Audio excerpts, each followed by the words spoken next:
ang Blacklist International. Huwag na nating patagalin pa. Casters, take us to the land of dawn. Simulan na natin ang buena manong bakbakan ng Blacklist International and Smart Omega sa pagsisimula ng second half ng ating regular season. Kami pa rin yung mga kasama, Burrito, Chantel. Kabang-abang ito. Excited na kung paano ba ang magiging play nitong ating dalawang teams. Again, we see a different flavor para dito sa ating, or for Blacklist International, we have Aurora and Mathilda together. And parang ano na to, na-mix na, nag-meet halfway na yung hero ni Haji.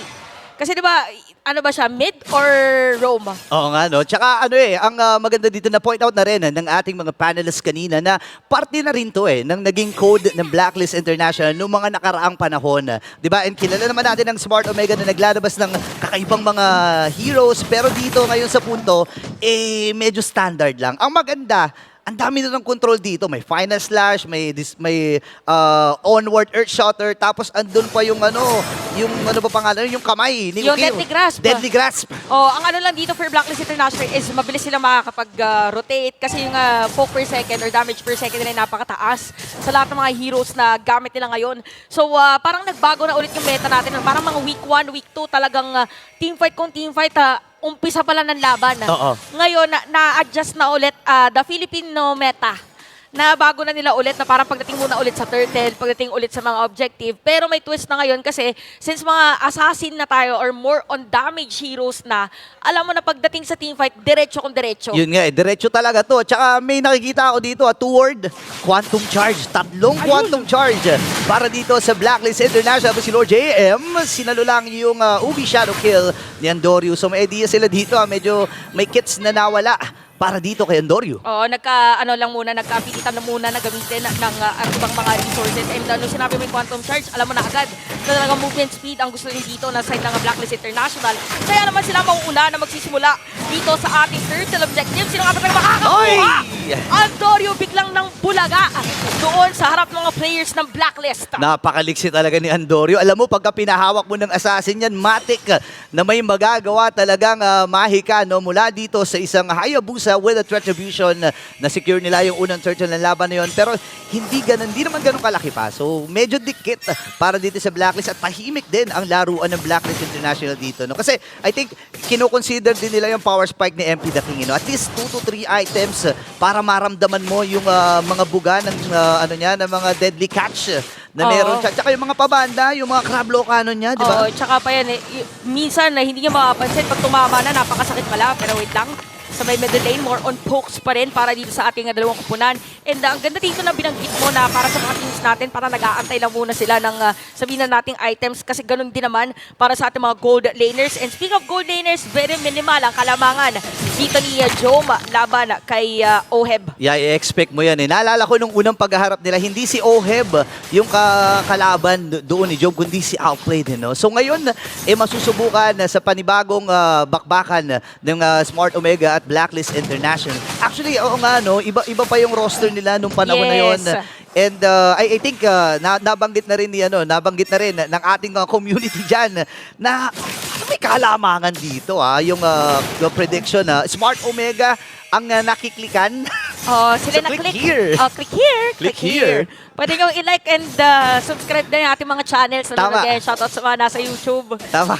And comment nyo na rin kung sino sa tingin nyo mananalo dito sa ating laban kasi sa totoo lang, feeling ko yung pinakamadugong team, hindi naman unang madugong teamfight natin is gonna be on the turtle na magsuspawn in 10 seconds. But so far, naghahanap lang muna ng perfect timing itong ating mga manlalaro. We have the War Axe para dito sa pusit ni MP The King. Well, kung ako ang Blacklist dito, dapat madaliin din nila itong laban na ito. At least kahit paano makakuha ng lead. Kasi nga naman, subok na yung timers ng Omega. Last week, 100%.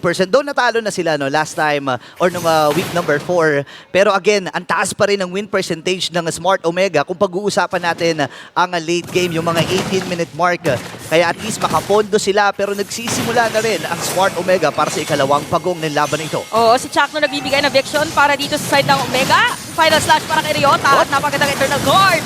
Lord J makukuha na, pero napakagandang pagkuha naman doon ng Omega pagdating doon sa Maya Turtle. Pero top lane, Ay! si Oheb ay pumupugak lang pala ng Torre laban sa Omega. Naubos yung plato, yung platings doon sa may bandang itaas. Pero may switch na rin. Nagagawin dito ang Gold and XP from Smart Ayun nga, no? Omega. Habang may swing ata, may big rotation na gagawin ang Blacklist at papabayaan na muna ng Smart Omega yung Torre na yun. Kasi nga naman may trade sila sa baba. Oh, actually pala si Jom yung naiwan sa may bottom lane na unang nagtapa. Tama, di ba? Yup. Dito sila sa may bottom lane kanina, yung mga gold laners, nasa top na siya ngayon. So, ito na yung tinatawag natin na long lane. The long lane meta kapag ka Moskov na bigla ka nalang bumubulaga pag meron ng team fight, and expect natin na talagang yung deadly catch dito ay gagamitin talaga from time to time ng Blacklist para maging mabilis yung pagkiklear ng mga minion waves. So 1K gold lead para dito sa Omega. Okay, may kung sila gagawin na. Si Chaknu ang nagsisimula, ang kapitan ng Smart Omega. Ang ganda ng ginawa ni Atoy Aro. Ginawa niya tinayuan lang niya doon sa, if ever man na may sumalubong dito sa Blacklist International. Pero ang ganda ng ginagawa ng Blacklist dito, kahit lamang ng 1.4K ang Smart Omega, alam kasi nila na hindi pa nila kaya sa ngayon. Hindi pa nila kaya makipagsabayan kasi nga naman kailangan pa ng item ni Oheb, kailangan pa rin ng item ni MP the King dahil nga sa continuous crowd control ng Smart Omega. Baka malugi sila. Oo, ginamit na yung Shadow Kill. By the way, hindi na tama yung ibang mga Shuriken Blades. Laban kay Oheb at masira pa rin yung Torre dito sa may bottom lane. Pero final slash, nagkaroon na ng passive dito. Nagamit na yung passive ni Hachi pero mapatay pa rin. Doon sa JM! position and Lord JM is down as well. Double kill para dito kay Big J ng Smart Omega. Mabilisan lang ginawa ng Smart Omega doon. Ito yung sinasabi ko kanina na oras ng Smart Omega para doon sa early game. Kailangan dumikit ang Blacklist at mabilisan lang din.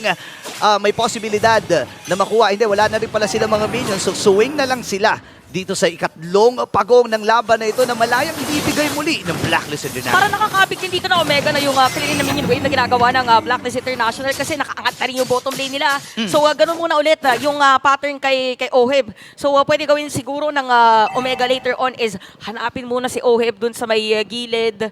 Tapos pag nagpakita na, tsaka sila gagawa ng play. Tingnan natin kung paano nila ka-counterin yun. Alam mo naman kapag meron kang kapag meron kang Moskov sa lineup mo, madalas nilalagay mo yan doon sa mga sa mga malalayong lanes. Yan. Kung titingnan natin in terms of gold laner, nangunguna pa rin si Jom dito with 5.9 na gold para dito sa Smart Omega. Hindi naman din magpapahuli dyan si Oheb. So, hindi yung maganda para sa mga gold laners natin. Kahit nagkakaroon ng konting bakbakan, konting giraan, hindi rin nagpapahuli sa isa't isa. Kaya lang ang worry ko dito, Ano yun? 3 kills na kasi. Lahat ng kills napunta kay Jom Oo nga. So medyo sabihin na natin pagdating sa items na kalamang na rin. Siguro yun yung kinagandahan din para dito sa Omega na nauuna sila pagdating doon sa positioning. More on conversion naman ang kailangan dito ng Blacklist kasi in terms of gold, malapit lang din yung gold ni Oheb actually laban dito kay Jom. So more on sustainability. Siguro pa nagkaroon ng teamfight na hindi mababurst agad. So parang may nagbabadyang kakaiba dito sa may middle lane ng Blacklist International. Masisira ba ang final slash doon sa may gitna? Again, si Haji ay umatras din. Lord Javen mamamatay. Same with MP the King. Ang kanilang napatumba doon, 3.8K, 8K kagad ang naging gold din ng Smart Omega. Oo, malinis sa initiation para dito kay Ryota. So far, parang ganyan nagiging effective for them. Dahil out of 5 kills na buong Omega, ay 5 assists doon si Ryota. So nagkabilihan na rin ng ibang mga roam boots dito para sa ating game. Nakita ko nag-build si Okir. So para yung assist, para may assist, di ba? May gold, may extra gold din, pag nag-8 minutes na, ayan, mga tips. Tips and tips ng MPL. Oo, maganda yan Actually, ito nga yung maganda na kapag nanonood ka ng MPL Philippines, ang dami mo talaga nakukuha Dito ko yung natutunan Talaga?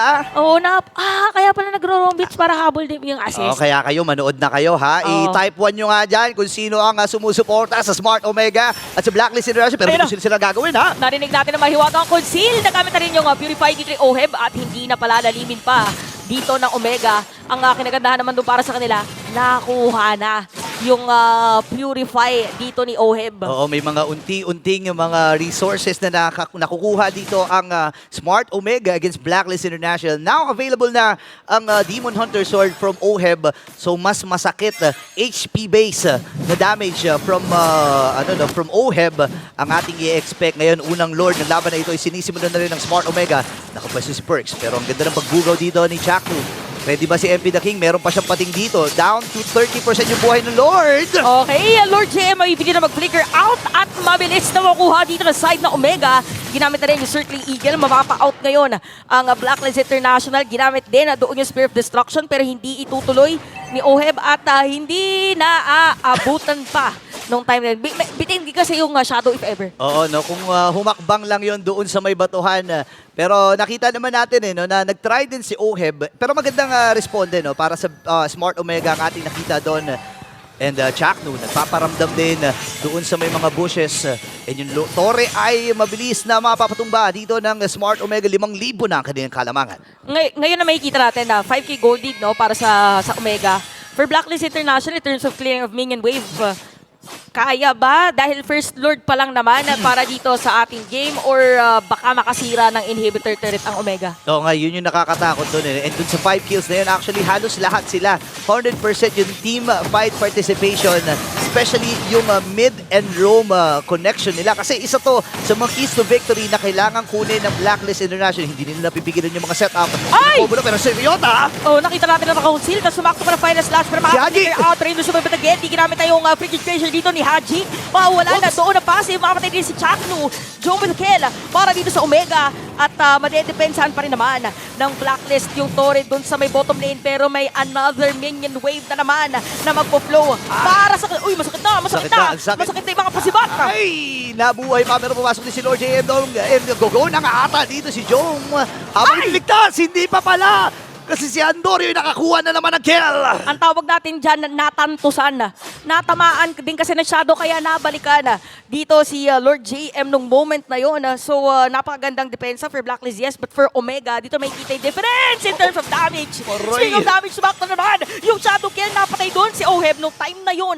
So, may iniisa-isa ni Andorio. Ito yung maganda no, para sa composition ng Smart Omega. May pang-pick off sila, may AOE damage sila.